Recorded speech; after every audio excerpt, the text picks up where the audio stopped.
Hola los chiquitos, hola la population, j'espère que tu vas bien. Si ça ne va pas, ça va aller. Aujourd'hui, on va parler de l'harcèlement, donc n'hésite pas à apprendre à boire et à manger et installe-toi confortablement. So, let's go to the video.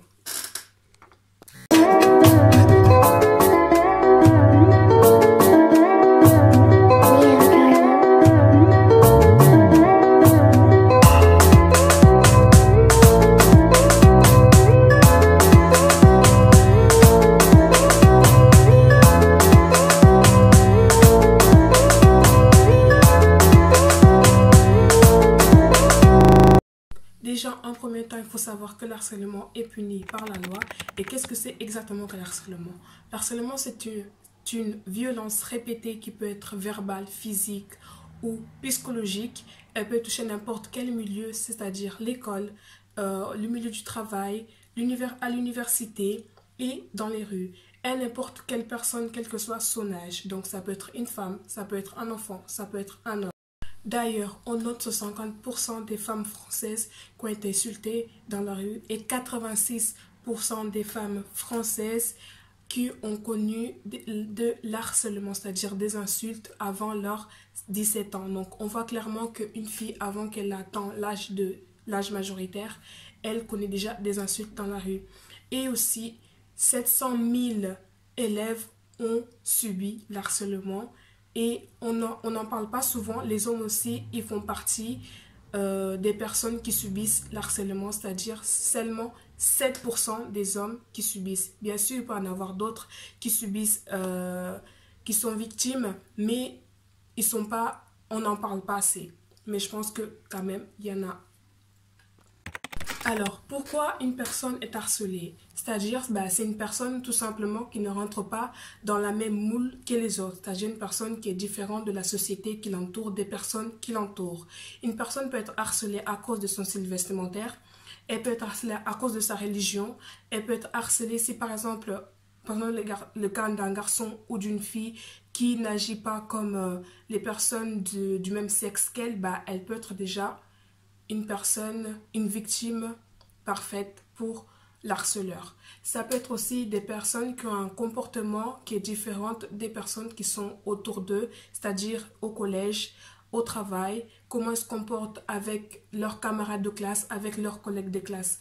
Généralement, ce sont des personnes qui sont gentilles, qui sont, comment dire, naïfs, comme on peut dire, c'est-à-dire qui pensent que tout le monde veut leur bien. Et la personne, l'harceleur, c'est-à-dire qui voit que cette personne est différente d'elle, déjà, c'est comme si, pour moi, c'est comme si il était un peu jalouse de cette personne. Donc, pour se sentir mieux, eh bien, voilà, pourquoi pas le prendre pour cible. Donc, on voit clairement que les personnes qui sont harcelées, en fait, c'est des personnes qui sont généralement bien et cette bonté qu'ils ont en eux, c'est-à-dire cette gentillesse, cette naïveté qu'ils ont en eux, à l'intérieur d'eux, c'est un agacement envers l'harceleur. Donc, tous ces facteurs réunis, c'est-à-dire les caractéristiques et la définition que je viens de vous dire à peu près, sont une raison pour l'harceleur de harceler une personne. Pour moi, pourquoi les harceleurs, ils harcèlent tout simplement? C'est parce que tout simplement, ce sont des personnes qui ont une basse estime de soi et lorsqu'ils voient une personne en face d'eux qui a la confiance en elle, qui a tout pour réussir, et bien pour eux, ils se sentent faibles. Donc pour se élever, c'est-à-dire pour se sentir supérieur à cette personne-là, ils se transforment en harceleurs, c'est-à-dire ils vont harceler cette personne. Donc ils feront tout en son pouvoir pour rabaisser cette personne, pour que cette personne se sente victime. Il y a des personnes qui, dans leur passé, ont été victimes d'harcèlement. Pour évacuer toute leur frustration, pour montrer tout ce qu'ils ont ressenti et tout ce qu'ils ont subi, ils deviennent des harceleurs à leur tour, donc ils vont harceler d'autres personnes. Donc on voit concrètement quel est l'impact que l'harcèlement a sur les personnes. C'est-à-dire qu'il y a des personnes qui se transforment à cause de l'harcèlement, ils deviennent des harceleurs à leur tour parce que tout simplement, c'est comme un moyen pour eux de de enlever tout ce qu'ils ont en eux, en fait, de se sentir bien, sauf qu'en fait, quand on regarde au plus profond d'eux, ils sont pas si bien que ça parce que tout simplement, ils se transforment aux personnes qui leur ont... Ils se transforment comme... ils deviennent comme des personnes qui, qui les ont harcelés. Eh bien, il y a aussi d'autres personnes, tout simplement, eux, ils ont un passé douloureux, ils ont été maltraités, c'est-à-dire chez eux ou par exemple par d'autres personnes, et tout simplement, bah, ils reproduisent tout ce qu'ils ont subi, et notamment les enfants qui sont les bons imitateurs, c'est-à-dire, bah, c'est par exemple un enfant, bah, on l'insulte chez lui, on lui dit des mots, on le maltraite, et bien lui, lorsqu'il va retourner à l'école, bah, il va faire exactement ce qu'il a vu et ce qu'il a subi chez lui. Donc, d'un côté, il y a aussi un travail qui doit être fait de ce côté-là. Et bien sûr, on a aussi d'autres cas d'harcèlement, c'est-à-dire la méchanceté gratuite, c'est-à-dire des personnes, ils harcèlent sans une véritable raison derrière. C'est juste qu'ils harcèlent parce que tout simplement, ils ont envie d'harceler quelqu'un. Et moi, je pense qu'il y a d'autres personnes, ils harcèlent parce que tout simplement, ils voient que d'autres personnes, ils harcèlent quelqu'un. Du coup, bah, cette pression, enfin, c'est pas une pression, mais cette puissance de groupe, bah, ça donne de puissance aux autres, en fait. Par exemple, imagine qu'il y a un groupe d'enfants ou un groupe des collègues de travail ou un groupe dans la rue comme ça, et dans ce groupe-là, il y a des personnes qui harcèlent quelqu'un d'autre, qui insultent quelqu'un d'autre.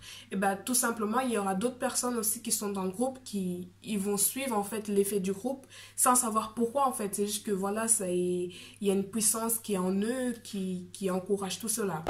Et bien sûr, comme toute chose a des conséquences, le harcèlement a des conséquences graves.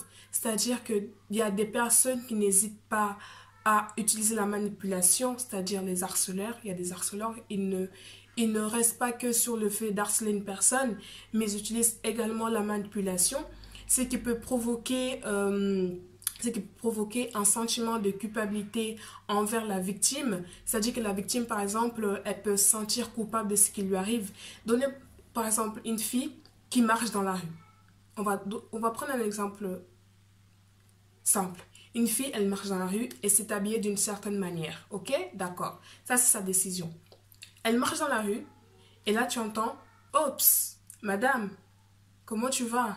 Ou elle entend des insultes. Est-ce que vous trouvez ça normal? Non. Eh bien, cette fille, elle a un prénom. Cette fille, tu peux bien venir lui parler en face et pas lui appeler comme si c'était un animal. Même l'animal, il mérite plus de respect. Quelle sera la réaction de la fille? Ça sera de se retourner ou bien de passer son chemin. Et lorsqu'elle va se retourner, elle va faire comprendre à cette personne qu'elle ne doit pas être appelée de telle sorte ou bien elle va continuer son chemin. Mais dans tous les cas, on va voir que dans les deux réactions, enfin dans la direction de la fille qui va passer dans la rue, quel que soit son âge, eh ben, elle sera quand même insultée parce que tout simplement, elle n'a pas répondu, à la façon dont on l'appelait. Ça peut être par exemple aussi au collège, à l'université. Au collège, ça peut être quoi? Ça peut être par exemple un enfant qui peut être... on peut se moquer de lui à cause de son physique. Oh, regarde-toi, t'es gros. Oh, regarde-toi, comment tu t'habilles. Oh, regarde-toi, vas-y, tu fais... Enfin, c'est des choses que l'harceleur, il peut voir que ça comme si c'était quelque chose de banal. Mais il va pas se demander comment la personne en face d'elle, elle va se sentir. Vous voyez ce que je veux dire? Mais c'est pas que je défends l'harceleur, c'est que je dis que la personne en face d'elle, vous savez pas qu'est-ce qu'elle a. C'est-à-dire que les mots, ils ont une puissance. Par exemple, un enfant, elle souffre d'obésité et que il est fort corporellement, il est assez fort. Donc, les enfants tout de suite vont dire, ils vont l'appeler obèse. Regarde-toi, t'as la diabète, ça l'obèse, je sais pas quoi. Donc, cet enfant, il va mal sentir. Déjà, il va se renfermer sur elle-même, sur lui-même. Et au niveau de la scolarité, il y a d'autres enfants qui sont très sensibles. Au niveau de la scolarité, eh bien, ça va chuter. Il va pas réussir sa scolarité tout simplement parce que leurs camarades de classe n'ont pas l'ont tout simplement harcelé. Et aussi, ça va mener quoi? Ça va mener que cet enfant, chaque fois qu'on va l'harceler, ou cette femme, chaque fois qu'on va lui parler, on va l'insulter parce que tout simplement elle s'habille d'une telle manière ou qu'elle s'est comportée d'une telle manière, elle va se sentir coupable, elle va se dire ah bah j'aurais pas dû m'habiller comme ça, j'aurais pas dû parler comme ça, j'aurais dû lui parler comme ça. Mais en fait, c'est quand elle va sentir comme si elle devait tout le temps se justifier, la femme ou l'enfant, ils devraient tout le temps se justifier alors que non, c'est pas leur faute. C'est ces personnes-là qui c'est leur faute à eux parce que tout simplement, ils se croient tout permis. Alors, comment lutter contre ça? Bah, déjà, une première déjà, c'est d'en parler autour de toi. Si par exemple, tu as un enfant ou tu es une jeune femme dans la rue, à l'université ou dans ton travail, ou par exemple, tu es un homme, tu es harcelé, eh bien, le mieux, c'est d'en parler, c'est-à-dire d'en parler à quelqu'un avec qui tu te sens en confiance, avec une personne que tu sais qu'elle ne veut pas te juger ni aujourd'hui ni plus tard ou qui va te rappeler que comme quoi toi tu as été harcelé parce qu'il y a des gens comme ça, hein. Il y a des gens que toi tu vas leur parler parce que tu as confiance en eux, pardon, il y a une moto qui passe à côté, toi tu vas leur parler parce que tu as confiance en eux, en premier temps ils vont t'aider mais après ton objectif ce sera de oublier ce côté-là, c'est-à-dire de le mettre de côté, de ne plus t'en souvenir à l'avenir, mais imagine-toi qu'à l'avenir, cette personne à qui tu avais confiance, que tu en as parlé, qui t'a aidé et que plus tard, elle te rappelle ça. C'est comme si elle te faisait revenir en arrière et te faire remémorer tous les mauvais souvenirs. Et aussi, mais je ne dis pas qu'il ne faut pas vous confier, c'est la première chose à faire, c'est-à-dire d'en parler autour de toi à une personne à qui tu as confiance. Et ça va passer par exemple à l'école par les professeurs. Ça va passer par une camarade de classe parce que entre les enfants, ils disent ce qui se passe. Ça va aller aussi par le directeur, le proviseur, qui sont les personnes qui sont quand même très importantes à l'école. Ça va être aussi le professeur principal parce que c'est lui justement qui est en charge de la classe. C'est lui qui va savoir comment intervenir pour te défendre.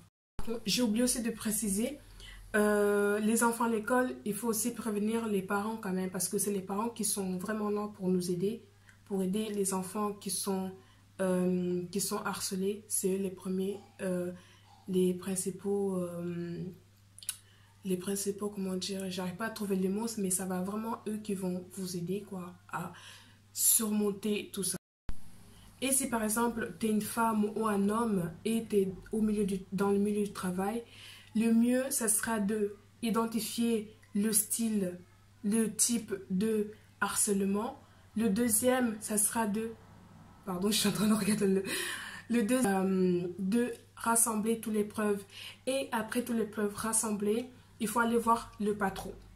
Et si par exemple, c'est ton patron qui est l'harceleur justement, il faut aller voir le médecin de travail ou l'inspecteur de travail qui sont très haut placés par rapport à ton patron et ceux qui vont faire remonter toutes les informations pour justement t'aider. Tu as aussi le droit d'arrêter ton travail parce que tout simplement tu es harcelé. Si tu motives un motif qui est justifiable, tu peux arrêter de travailler à cause d'harcèlement. Et ils ne peuvent pas t'obliger à aller travailler parce que tout simplement, mais on veut que tu travailles alors que tu es harcelé.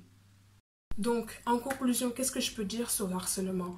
Le harcèlement, en gros, c'est des personnes qui veulent rabaisser une autre personne qui est différente d'elle, c'est-à-dire une personne qui ne rentre pas dans la même moule dans la société. Ok, on va dire ça, la société. Parce que la société, elle n'accepte pas les personnes qui sont différentes. Pour eux, il faut qu'on soit comme des moutons. Ok? Mais sauf qu'ils oublient que dans les moutons, il y a aussi un mouton noir, c'est-à-dire une personne qui est différente de tous les autres. Je n'ai pas dit que tu es un mouton noir dans le sens que tu es mauvais, mais dans le sens que tu es différente d'une autre de ces personnes-là. Après, je vous ai dit que après, ces personnes, ils rabaissent. Donc voilà, je vous ai cité toutes les caractéristiques pourquoi une personne est rabaissée. Et il faut savoir dire stop. C'est-à-dire que si par exemple on te parle mal, si par exemple on te traite comme ci, comme cela, parce que tu agis comme ci, comme cela, tu n'es pas obligé. C'est pas que tu n'es pas obligé, c'est que tu n'as pas à te justifier. Tu n'as pas à te justifier à cause de ta religion, tu n'as pas à te justifier à cause de ton comportement, tu n'as pas à te justifier à cause de tes réactions, parce que l'être humain, c'est un internal insatisfait. C'est-à-dire qu'il trouvera toujours quelque chose pour te reprocher. Donc, après, il ne faut pas te sentir... il faut pas te sentir mal. Et il faut savoir dire stop à tout cela. Parce que tout simplement, l'harcèlement, c'est puni par la loi et ce n'est pas pour rien qu'elle est punie par la loi. S'il est puni par la loi, c'est parce que tout simplement, les personnes y gardent des séquelles.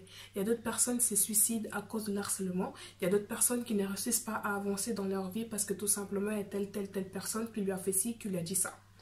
Il y a des personnes qui sont en dépression parce que tout simplement d'autres personnes qui sont bêtes dans leur tête, on va dire concrètement, qui sont bêtes dans leur tête, qui n'ont pas l'intelligence de traiter les autres comme il faut, de respecter les personnes, de ne pas humilier les personnes, parce que tout simplement on va dire que le harcèlement c'est une humiliation, c'est un manque de respect envers autrui, c'est-à-dire un être humain comme toi. Même les animaux aussi méritent le respect, pourquoi pas un être humain. Donc pour moi, c'est quelque chose qui n'a pas... Enfin, après, l'être humain n'est pas parfait. Vous voyez, l'être humain n'est pas parfait, mais c'est quelque chose qui n'a pas à avoir lieu. Et les gens, ils doivent avoir conscience que le harcèlement, c'est quelque chose qui est punissable et c'est quelque chose qui est humiliant et irrespectueux. Voir au niveau des écoles, parce qu'à d'autres écoles, justement, ils peuvent voir qu'un enfant... Elle se sent mal à cause d'un autre élève, mais elle ne va pas bouger un petit doigt parce que tout simplement, c'est leur école. Ils veulent maintenir leur réputation. Mais mon coco, tu veux maintenir leur réputation, bah, c'est maintenant en fait. Il faut agir. Si tu vois un enfant qui est en train de se faire harceler, bah, c'est là qu'il faut maintenir ta soi-disant réputation. Il ne faut pas fermer les yeux devant ça. Parce qu'en fermant les yeux, c'est ça en fait qui encourage les personnes à continuer. C'est ça qui encourage peut-être d'autres enfants à continuer parce que tout simplement, ils ne savent pas qu'est-ce que c'est. Parce que tout simplement, dans leur maison, ils sont traités comme ça. Et aussi, il y a aussi, en parlant de ça, il y a aussi un travail derrière, c'est-à-dire des parents. Parce qu'il y a certains parents, ils ont peut-être grandi comme ça, mais il y a certains des mots ou des actions que les parents peuvent faire qui peuvent avoir l'influence sur l'enfant et l'enfant, il peut voir ça tout à fait normal. Je pense que j'ai beaucoup parlé, donc j'espère que cette vidéo t'a plu. N'hésite pas à me suivre sur mes réseaux sociaux, à vous abonner, à activer la petite cloche pour la notification des prochaines vidéos. Et je vous laisse ici.